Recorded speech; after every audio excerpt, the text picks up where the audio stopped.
chega à extinção. E aí ela me disse, olha, cada vez mais está acontecendo o casamento de brancos e negros. E as crianças estão nascendo mais clarinhas.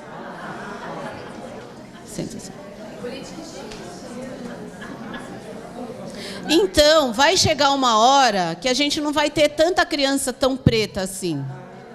E aí, a gente vai viver uma sociedade mais democrática. Gente, isso é verdade? Está na minha pesquisa de mestrado, isso. Uma profissional da área da saúde. Ela reatualizou um debate do início do século... Ela só está atrasada há 100 anos.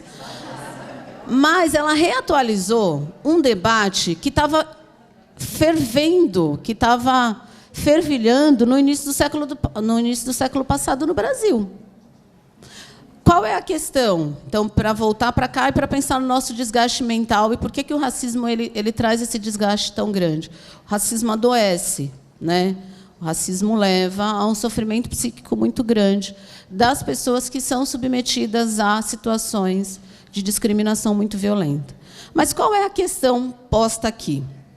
Eu disse para vocês, e aí, de novo, eu vou usar a Emília Viotti como referência, no livro da Senzala Colônia e da Colônia República, ela vai dizer que o projeto de branqueamento da sociedade brasileira, ele começa a ser desenhado no início do século XIX, com as colônias no Sul. Então, num primeiro momento, o Brasil faz o quê? Ele convida um grupo específico de imigrantes brancos dentro daquele fenótipo de qual era o desejo da nação brasileira. E aí é o momento em que você tem a chegada, principalmente, dos alemães no Sul.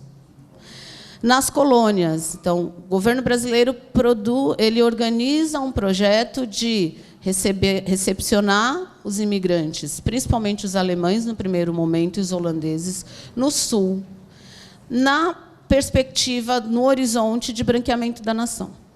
Só que os alemães que vieram, e os outros grupos primeiros que vieram no sistema de colônia, eles não se miscigenaram. Então, lá por 1850, o governo brasileiro entendeu que esse seria um tiro no pé, porque eles queriam uma nação branca com controle da elite que não é branca, porque a elite brasileira não é branca. E aí, esses grupos, eles não se misturaram. Então, eles disseram, se a gente continuar trazendo este povo, eles vão nos dominar. E a gente vai perder espaço. E aí tem um outro segundo momento da imigração, que é no final do século XIX, que venham os europeus de origem latina, porque eles são mais favoráveis ao contato com outros grupos. E aí você começa a vinda dos italianos, dos espanhóis, mas não mais no modelo de colônia, mas agora no modelo de arrendamento de terra. Por que era necessário fazer isso? Porque a maioria da população era negra. Então, diferente dos Estados Unidos, não dava para fazer um modelo de banheiro para branco, banheiro para negro, escola para branco, escola para negros. Por quê? Porque a maioria da população era negra. O projeto aqui era de branqueamento. Porque para tornar essa nação branca, levaria-se um tempo muito maior, que seria de, no mínimo, 100 anos. Essa assistente social reatualizou isso, porque isso está no imaginário social ainda hoje, quando muitas famílias defendem que é preciso clarear a família e não escurecer. Então, por mais que a gente olhe e fale, nossa, que absurdo o que ela está dizendo, ela está reproduzindo um pensamento de muitas de nós, e de muitos de nós, de que o problema do racismo está só na cabeça de quem fica estudando relações raciais no Brasil. É um problema uma questão persecutória. A gente tem mania de achar racismo em tudo. Portanto, do ponto de vista legal, a escravidão acabou. Nossa, já cheguei no fim. Do ponto de vista legal, a escravidão acabou. Mas ela deixa suas garras sobre a população negra na atualidade. Aí a gente vai para o debate das cotas raciais, que é outro desgaste entre nós, assistentes sociais, né? Da galera que é a favor e da galera que é contra. Quem é contra diz assim, eu sou contra porque somos todos iguais. Quem é contra porque não estuda a história da sociedade brasileira. Porque não há igualdade entre nós. Nem do ponto de vista formal. Se houvesse, Rafael Braga não continuaria condenado. Não é? Então, assim, só para lembrar que Rafael Braga está em prisão domiciliar porque ele adoeceu no sistema carcerário. Mas ele continua sendo um jovem negro condenado por portar água sanitária e pinho-sol. Né? E os nossos juízes têm plena convicção de que ele... Com bateria? Acho que sim. Deixa eu tentar. Porque os nossos juízes têm plena convicção de que ele ia explodir o Brasil com água sanitária e pinho-sol. Então, nem do ponto de vista formal, e a maioria de nós, assistentes sociais, não conhecemos a história de Rafael Braga. Né? Porque quando você pega e você lê toda a trajetória da condenação dele, é para a gente parar e pensar por que a gente continua de braços cruzados, porque a condenação dele é das condenações mais esdrúxulas do judiciário brasileiro.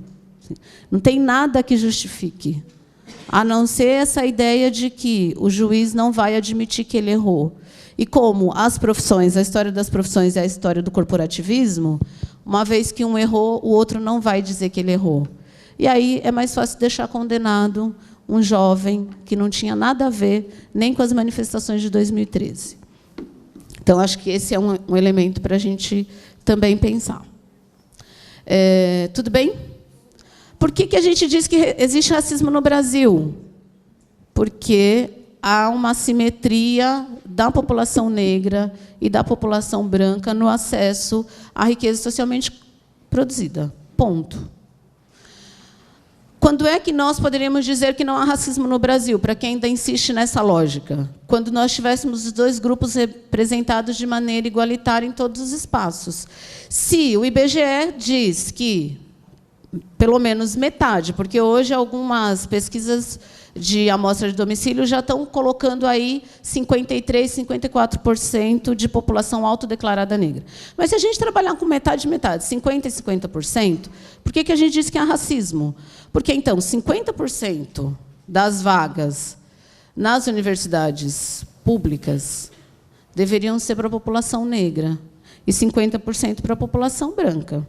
Se isso acontecesse, eu diria, não há racismo. 50% dos profissionais médicos que estão trabalhando no SUS hoje seriam negros e 50% seriam brancos. 50% dos seguranças de shopping seriam brancos e 50% seriam negros. Aí a gente diria que não há racismo.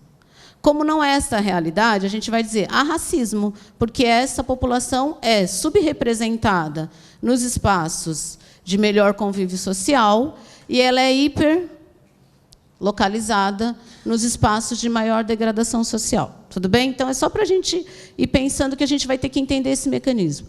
Outra coisa, racismo não é uma ação individual. Então, é outra confusão entre nós e, principalmente, inclusive, entre nós, assistentes sociais. Eu não sou racista porque eu nunca xinguei ninguém. Xingar ou não xingar alguém é você estar no máximo do privilégio racista. Mas essa é uma ação discriminatória. Então, o racismo ele está presente mesmo que a gente não verbalize nenhuma fala grosseira em relação a uma pessoa. Tudo bem? O racismo é estrutural. Então, a gente vai dizer que ele está presente 24 horas do dia na vida e na sociabilidade brasileira. E ele vai, em alguns momentos, se materializar numa ação discriminatória. Mesmo que essa ação não ocorra, então, ele continua presente. E ele continua presente a partir desses elementos que a gente está trabalhando aqui. A Neuza Souza Santos, que é para nós que trabalhamos com... E aí vou falar nós, mas para quem, de alguma forma, se envolve com o movimento negro, ela é uma autora que é muito utilizada no movimento negro, ela vai dizer isso. O racismo é uma ação cotidiana, incessante, sem trégua, 24 horas por dia. É a partir daí que a gente tem que pensar a população que a gente atende. É uma população que é marcada por essa estrutura, que reforça, que reatualiza cotidianamente a sua inferioridade o tempo inteiro. Então, as condições objetivas de resposta dessa população aos dilemas que ela vive cotidianamente, elas estão prejudicadas se a gente não consegue perceber que o racismo marca profundamente essas trajetórias e que qualquer ação de possibilidade de alteração dessa realidade, ela vai ter que partir do ponto de que é preciso se ressignificar enquanto negro para que a vida faça algum sentido. Então, e aí a Pamela disse na mesa, eu demorei para me reconhecer preta, né? E a gente diz isso é muito óbvio. Porque se na história do Brasil ser preto sempre foi algo muito ruim, a nossa capacidade humana de sair das condições mais adversas faz com que a gente queira negar a nossa essência. Se eu fui construída, se eu fui sociabilizada a partir de uma essência negativa, eu vou fugir dela o mais que eu posso. É por isso que a presença do movimento negro, o fortalecimento do movimento negro, principalmente a partir da década de 60, é essencial para essa virada no debate sobre relações raciais no Brasil. Porque, primeiro, eu preciso entender que a história que foi contada sobre a população africana ela é totalmente equivocada e ela é propositalmente deturpada. Porque aí, na sequência, eu entendo que a história que foi contada sobre o privilégio branco também é falsa. E aí, a partir daí, eu recoloco os sujeitos em cena e aí eu consigo trabalhar numa outra perspectiva. Se a gente não faz isso, o nosso desgaste ele é muito grande. Porque, independente da nossa consciência ou não, o racismo está posto. E aí, muitas vezes, a gente tem uma ação que não impacta de nenhuma forma na população que a gente atende, porque a gente não trabalhou aquilo que está no fundo, na base das violações que ela sofre, que é o racismo estrutural e o racismo institucional. Estou terminando. Tenho 5 minutinhos ainda? 7 minutinhos. Tá. Vou tentar garantir o tempo para o debate. Então, eu acho que esse é um elemento para nós. O racismo não é algo que eu escolho ou não escolho na sociedade brasileira, conviver ou não. Ele está posto na realidade. Então, eu preciso. Por isso que eu disse que é um imperativo ético. Então, o meu imperativo ético tem que ser, se o racismo está presente nas relações cotidianas, eu vou ter que fazer um movimento de neutralizá-lo o mais que eu posso. Meu movimento vai ter que ser, primeiro, reconhecê-lo, para pensar que estratégias eu vou utilizar para combatê-lo. É simples assim, que não é tão simples, mas esse é o caminho. E aí tudo faz mais sentido. Tudo ganha outra dimensão. Em relação às crianças institucionalizadas, que é onde eu vou fechar a minha fala, o que acontece? A história da infância no Brasil ela é uma história, né, marcada pelas diferenças raciais. Então, tem um jeito de ser criança branca, tem um jeito de ser criança negra, tem um jeito de ser criança indígena, tem um jeito de ser criança cigana, né? Mas, em geral, a gente trabalha criança como, de novo, como um bloco homogêneo. É tudo igual. Elas não são iguais. Elas têm dificuldades diferentes. E aí, de novo, a Carolina, no quarto de despejo, ela vai falar, eu precisei do serviço social. E, no dia que eu fui visitar a assistente social, eu descobri que lá é a sucursal do inferno. Ela vai dizer, porque as assistentes sociais só querem saber meu nome, meu endereço e o número de filhos que eu tenho. Mas os meus problemas elas não quiseram ouvir. E ela está falando em 1950. 1950, quando ela foi lá procurar uma assistente social, porque ela falou, eu cheguei numa situação de passar fome, não tinha o que fazer, fui atrás da assistente social. Lá é a sucursal do inferno, não volto mais lá. É claro que eu estou trazendo isso só para a gente pensar que a gente precisaria olhar para essa população de uma outra forma. né? E conseguir acolher a demanda dela de um outro jeito. E aí, o que a gente tem hoje, que aí eu chamo a atenção? Os motivos de institucionalização. Os dados da pesquisa do MDS de 2014 dão conta de que, das crianças institucionalizadas hoje, a gente tem em torno de 45... Tinha lá 45 mil crianças institucionalizadas. Ele vai dizer que dessas, 90% não precisariam estar lá, porque elas têm algum tipo de vínculo familiar. E o ECA propõe que primeiro você trabalhe a família e depois você pense no acolhimento enquanto uma medida. E aí ele vai dizer que 10% de fato precisam estar, 5% porque sofrem violência física grave e outros 5% que sofrem violência sexual também, que é considerado grave, embora o ECA diga que a gente deveria trabalhar na perspectiva de afastar o abusador da casa, não a criança. Mas é fato recorrente que você, não tendo provas materiais do abuso, tem prova material do Rafael Braga, mas do abusador não tem. Só para provocar, né, a questão do judiciário brasileiro. Então, você não tem como afastar esse abusador sem provas. O que a gente faz? Afasta a criança. Essa criança não volta para casa, porque você nunca consegue a prova, ou raramente se consegue a prova do abuso, e aí ou ela vai para adoção, ou ela vai permanecer institucionalizada. E aí o ECA diz, condição de pobreza não é motivo para abrigamento. O que nós fazemos, nós profissionais do Sistema de Garantia de Direitos? A gente encontra um mecanismo para burlar o ECA. E aí tudo virou negligência. Então, não pode ser porque está passando fome. Mas muitos dos relatórios, e isso está lá na pesquisa do MDS, os relatórios dão conta de que essas crianças viviam em situação de negligência. E, por isso, elas foram institucionalizadas. Das institucionalizadas, uma parcela grande é negra, a maioria é negra. E aí a pergunta que eu me fazia era, eu já sei que essas crianças negras não serão adotadas. Por que é que eu continuo institucionalizando, ao invés de tentar trabalhar essa família? Porque a gente tem um outro dado importante, que é qual é o modelo de família que nós temos na nossa cabeça. É um modelo de família burguesa, branca, bem estruturada, bem organizada. Então, diante de uma família pobre, diante de Carolina com seus filhos, se esse diário chegasse na mão de algumas assistentes sociais que hoje trabalham na vara, ela teria seus filhos institucionalizados. E aí, ao invés da gente provocar esse Estado, que precisa prover políticas públicas para proteger essa família, a gente continua culpabilizando a família pela condição de pobreza única e exclusivamente. E aí, qual é a saída mágica? Eu institucionalizo.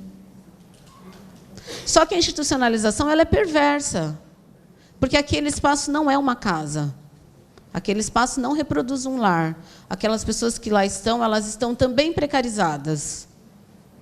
Em São Paulo, eu não sei aqui, mas em São Paulo, os serviços são terceirizados. São as ONGs que gerenciam. E aí, os orientadores socioeducativos, eles vão para o SAICA não porque eles têm alguma experiência de trabalho com criança. Eles vão numa lógica de que todo mundo sabe cuidar de criança, porque todo mundo tem criança em casa ou na vizinhança. E aí eu preciso de trabalho, e aí o desgaste mental dos assistentes sociais que têm que lidar com essas relações lá na institucionalização. Qualquer pessoa sabe cuidar de criança. Eu não tenho vaga no mercado de trabalho, porque as ofertas de emprego estão cada vez mais precarizadas, e eu me candidato para ser orientador socioeducativo no SAICA, sem nenhuma formação básica sobre o que é cuidar de crianças que sofreram violência. Porque eu não estou cuidando de uma criança tranquilinha, no sentido de, ela está lá no cotidiano, ela só precisa de água, comida e banho. Eu estou tratando de crianças que têm marcas profundas das violências que elas sofreram e que sofreram mais uma violência, que é a institucionalização, com profissionais que não entendem nada do que é essa violência na vida dessa criança. E com assistentes sociais que precisam lidar com essa equipe, E que também não consegue discutir que o racismo está marcando essas trajetórias dessas crianças que os orientadores estão trabalhando. E aí o assistente social ele entra também, muitas vezes, como mais um dos violadores dos direitos dessas crianças. Em que perspectiva? Na perspectiva, por exemplo, do cuidado básico com o corpo. No relato das profissionais do SAICA, quando eu pedi para elas falarem sobre situações de discriminação, é recorrente essa coisa de, olha, eu tenho 20 crianças para cuidar, são dois orientadores no plantão, eu preciso pentear essas crianças. Quem são as crianças que saem todos os dias descabeladas para a escola porque 2 educadores não dão conta de cuidar? São as crianças negras, porque é um cabelo que, objetivamente, você gasta mais tempo. Você não cuida de um cabelo de uma menina negra em 5 minutos. E aí ela fica no final da fila. Só que o tempo acaba antes da fila acabar. E aí ela vai sempre para a escola de uma maneira desprotegida. E ela sempre aparece feia. Ela sempre aparece descuidada, ela sempre aparece destratada. E aí, quando ela diz que ela não está se sentindo bem, os profissionais dizem, então, agora a gente alisa esse cabelo. E aí eu peguei lá o relato de uma das situações, e aí eu disse assim, onde estão os profissionais que não discutem? Uma criança, uma menina de 9 anos, que foi retirada da família por negligência e que está sob a tutela do Estado. E que é, logo, representada pelo gerente do SAICA. Os SAICAs têm os encontros com a comunidade, os trabalhos com os voluntários. E aí eu vou contar essa história e vou terminar. E aí o que acontece? Tinha uma voluntária nesse serviço que toda vez que ela ia, ela dizia, precisa arrumar o cabelo dessa menina. Essa menina tem um cabelo muito feio, precisa arrumar o cabelo dessa menina. Uma menina de 9 anos. E aí ela pediu autorização para o gerente do serviço para fazer um alisamento no cabelo da menina. Pergunta para mim se ela é uma profissional da Embeleze, que a gente brinca que é uma das marcas que mais querem alisar os cabelos. Não é. Não tinha nenhuma experiência, mas ela se sentiu no direito, porque aquele corpo é um corpo institucionalizado e ele é terra de ninguém. Ela se sentiu no direito de ir lá, porque o gerente autorizou, e ela foi fazer o alisamento no cabelo da menina. Aí os técnicos começam a me contar a história. E falam assim, mas aí não deu tempo de fazer num dia, porque a menina tinha muito cabelo.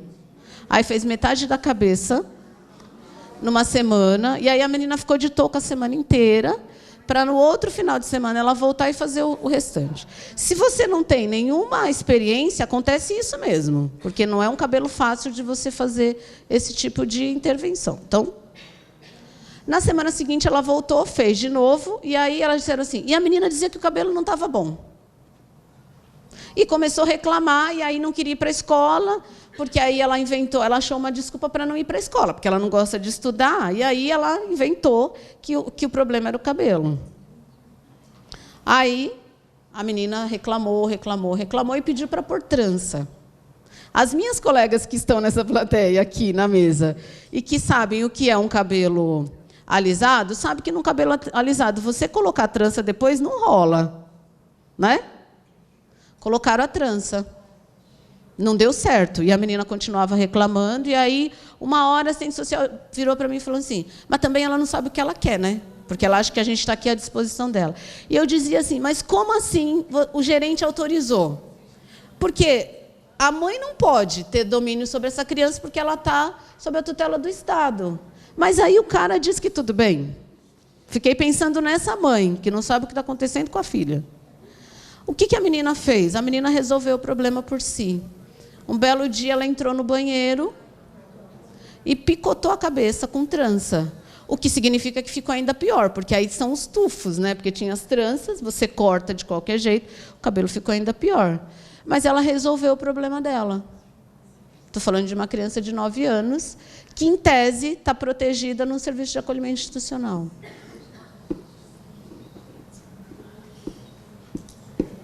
E daí para pior. Então, os relatos, eles...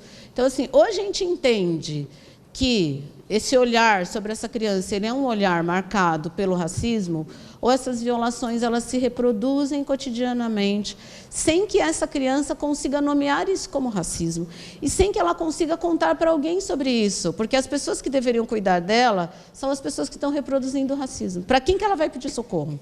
Para a mãe? Para a cuidadora? A cuidadora está no papel de quem viola. Então, é isso. E aí eu vou deixar meu e-mail aqui, que eu já baguncei tudo isso aqui. Eu vou deixar o meu e-mail. Ah, posso só falar mais uma coisa? A gente precisa melhorar o nosso olhar racializado, porque quando a gente vai fazer atividade com famílias, eu vejo muito isso nos grupos que eu discuto. Muitas vezes você está no CRAS com famílias majoritariamente negras. E aí você quer fazer um trabalho super bacana para discutir família. Você pega as suas revistas de casa e leva só famílias brancas. Aí você quer fazer uma atividade com crianças. E aí você só coloca crianças brancas nas fotos, nas imagens. E aí você quer que aquela família negra se reconheça naquela imagem que você está trabalhando no seu grupo. Ela não vai se reconhecer, mas pior do que isso, ela vai se sentir incompleta, porque ela nunca está representada nos trabalhos que a gente realiza, ou raramente ela está representada. Ou quando ela está representada, é quando a gente quer falar de pobreza absoluta. Aí a gente coloca a criança negra. Raramente a gente escolhe imagens de crianças negras felizes para retratar uma ideia que eu quero trabalhar com famílias, mesmo essas famílias sendo negras. E aí eu sempre termino com essa pergunta. São só as crianças brancas, o modelo do branqueamento do início do século, porque essas crianças, em geral, nem existem no Brasil. Mas o que mais rola no Facebook e no WhatsApp é bom dia com crianças nórdicas. São só essas crianças que são capazes de transmitir felicidade para o meu dia? Né? Porque é uma criança que você olha e fala assim, a chance de eu encontrar uma criança dessa na rua é de 1 em 1 milhão. Então, se eu depender dessa criança para eu ser feliz, estou ferrada. Mas essa é a imagem que a gente continua reproduzindo, não da diferença, mas do padrão racializado do início do século XVI. Obrigada.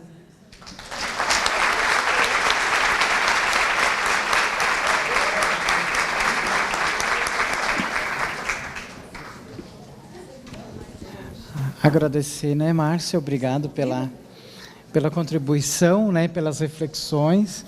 E agora convidar a Damares, né, para que ela possa fazer a exposição dela.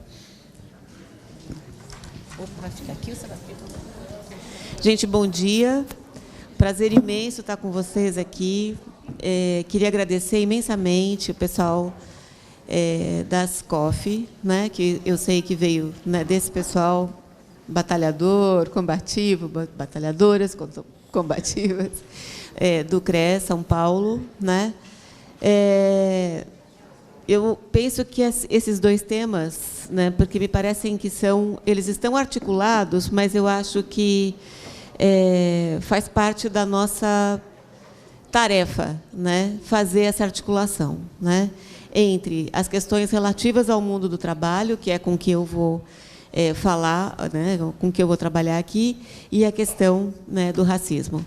Embora a gente tenha plena convicção disso, eu não tenho a menor dúvida que a gente precisa fazer uma leitura radical. A gente precisa transformar a nossa possibilidade de leitura, porque o racismo, assim como as questões de gênero, assim como as questões LGBTQI, né, elas entram como apêndices sempre, né? Então, então vou falar disso também para constar. Mas a gente nunca faz uma análise radical, né? E eu penso que no serviço social nós precisamos fazer isso para ontem. Já passou da hora, já passou demais da hora, né? A gente já está muito atrasadas e atrasados nessa discussão, né? Oba. Bom, eu vou para lá também, né? Vamos ver se a gente consegue fazer a articulação das temáticas, né? Isso. Então, vamos lá. Vamos ver como é que é esse aqui. Aí. Bom, aqui é a ementa, né, que vocês já conhecem. Eu vou dizer, eu sou um pouquinho mais quadradinha que a Márcia, assim. Até porque, se eu não fizer isso, eu me atrapalho um pouco. Então, eu tenho a carapaça da experiência, na verdade, de professora, e eu, então, uso isso sem pudor. Tá? Então, assim, vou dizer para vocês, do ponto de vista que a gente está fazendo a discussão, né, do desgaste mental de assistentes sociais relacionado, né, ao mundo do trabalho, a perspectiva é do trabalho como selo distintivo da humanidade, dos indivíduos sociais, na construção de respostas às necessidades humanas, né? Como a gente vem fazendo a discussão, o trabalho como o selo distintivo, né? Aquilo que nos distingue realmente de outras pessoas, de outros seres, embora a gente goste de cachorrinho como ser, mas de outros seres do planeta, né? Portanto, uma mediação, né, uma categoria que ela é ontológica, né, e ela é uma mediação fundamental nas relações e também um elemento estruturante da sociabilidade humana. Tá? Então, trabalho, nesse sentido, o trabalho que atende às necessidades humanas, que metaboliza que tem esse processo de metabolismo com a natureza e que cria, né, possibilidades de emancipação humana, né? Bom, mas nas condições históricas, né, em que ele se realiza, né, como a expropriação da terra, dos meios, dos instrumentos e das técnicas de produção no capitalismo, né, transformou o trabalho numa mercadoria que é a força de trabalho, né? Então, esse trabalho, que é o selo distintivo que nos distingue, né, de todos os outros seres do planeta, né, no capitalismo, né, ele vira, né, à medida que extraem, né, que retiram da gente tudo que a gente tinha, inclusive o conhecimento do processo de trabalho, né, como um todo, a gente foi, quer dizer, esse trabalho foi transformado, né, como a gente sabe, em mercadoria. Mas essa mercadoria é cérebro e músculos, né? Essa mercadoria não é um microfone, um papel, né? Somos, né, nós mesmas e nós mesmos, tá? Bom, sendo inseparável de quem realiza o trabalho, né, ou seja, o sujeito vivo do trabalho, ela é vendida, essa mercadoria é vendida como uma outra mercadoria qualquer, certo? Bom, como componente essencial na geração de mais valor, portanto, a força de trabalho, cuja especificidade é a extraordinária capacidade de produzir um valor sempre superior ao que nela é incorporado, é um elemento imprescindível, né, imprescindível na valorização do capital. Portanto, sem força de trabalho, sem exploração de força de trabalho, o capitalismo não sobrevive. E eu diria que sem a exploração da força de trabalho de mulheres de trabalho escravo, especialmente mulheres negras, né, todas as mulheres, mas muito especialmente, né, o capitalismo, digamos, não existiria, porque todo esse trabalho de reprodução, né, da classe trabalhadora, de reprodução justamente dessa qualidade, né, que nós temos, que é o que produz tudo.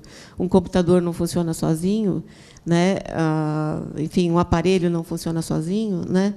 Então, é imprescindível, né?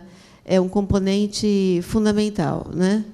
Bom, para que se produza mais valor, então, é necessário baratear o custo dessa mercadoria, da força de trabalho, que é um processo que se realiza por meio da estruturação de um exército industrial de reserva, que vocês sabem disso, mas eu fiz questão de situar, né, qual é a perspectiva, né, que a gente está trabalhando, que é a superpopulação relativa, né, que é a flutuante, latente, estagnada, como está colocada lá na lei da acumulação capitalista, lá no Marx, certo?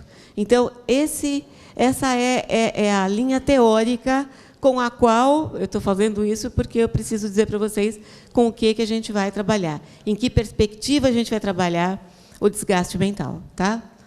Bom, o mundo do trabalho hoje, né, pós-crise de acumulação capitalista, né, quer dizer, a queda dos estados de bem-estar social, que aqui no Brasil a gente nem chegou a constituir, a gente constituiu, né, na Constituição Federal a Seguridade Social Brasileira, hoje, né, totalmente